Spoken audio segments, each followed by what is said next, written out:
So tell us about this, your perspective on this whole Google-China showdown, and maybe, I know you referred to it in the book, and give us a little bit of perspective on that.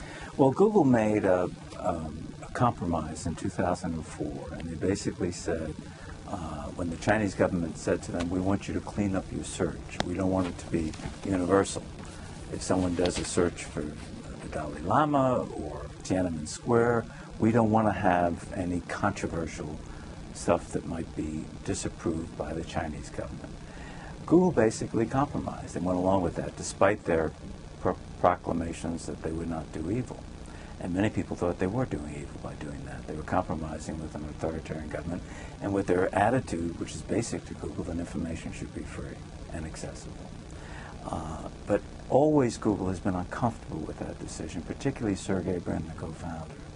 And Sergey Brin, whose family escaped from the former Soviet Union as Jews, who felt persecuted there, has always had an emotional tug within him that we shouldn't be making compromises. For instance, in 2008, at the annual meeting in the spring of 2008, a resolution was proposed from the floor that Google should not do business in China unless the Chinese government relented. And the management of Google rejected that.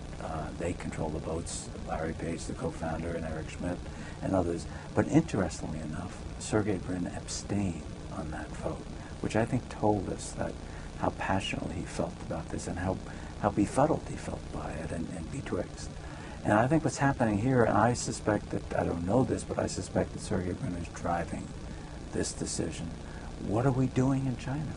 These people are looking up records of our users, violating privacy, violating us, and this is evil. We shouldn't be participating in it. So let me ask you about Don't Be Evil. Is that, covering them as you have through the book, is that really something they believe in? Is it sort of a marketing slogan, or what is it? What's your make of it? Well, it's both. It's something they believe in, but it's become a marketing slogan. They believe, and when it was first proposed by Paul Buchheit, who was part of a committee of about 12 people to try and come up with what is Google about, a mission statement, and that he proposed that, it was electric across the campus, and Google felt it was consonant with their self-image, that they were idealistic, and they are. They're a very young, idealistic company. But what does it mean when you say don't be evil? I mean, if you lay someone off, I mean, you may not think you're doing evil. You may think you're actually serving the interests of shareholders, but that person may think you're evil for doing it. When you compromise in China, was that don't be evil, or was it a real compromise that maybe you shouldn't have made? So it becomes a marketing slogan.